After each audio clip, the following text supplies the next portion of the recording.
திருமலையில் அருள்மிகு மலையப்ப சுவாமி கருட சேவையில் எழுந்தருளி திருவீதி புறப்பாடு கண்டு பக்தர்களுக்கு அருள் வழங்கிக் கொண்டிருக்கக்கூடிய காட்சியின் வர்ணனையை சுதாசேஷையன் தொடர்கிறேன். வேத ஸ்வரூபமாக விளங்கக்கூடிய கருடன் மீது வேத கான பிரியனாக விளங்கக்கூடிய எம்பெருமான் ஆரோகணித்து வரக்கூடிய இந்த திரு நிகழ்வில் பெரிய ஜீயர் சுவாமிகளும் சின்ன ஜீயர் சுவாமிகளும் எழுந்தருளி வேத கோஷம் முழங்க எம்பெருமானுடைய திருவீதி புறப்பாட்டின் விழாவுக்கு சிறப்பு சேர்த்துக் கொண்டிருக்கிறார்கள். எம்பெருமானுக்கு அணிவிக்கப்பட்டிருக்கக்கூடிய அந்த மாலை மிக நீளமாக எம்பெருமானையும் எம்பெருமானுடைய அணுக்க தொண்டனாக இருக்கக்கூடிய பெரிய திருவடியான கருடனையும் சேர்த்து இணைக்கக்கூடிய அந்த மாலைக்கு லக்ஷ்மி ஹாரம் என்று பெயர்.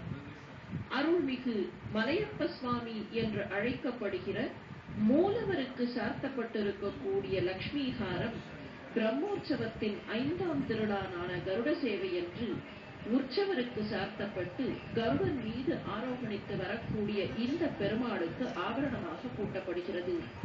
இன்று மாலை உய்யால சேவை என்று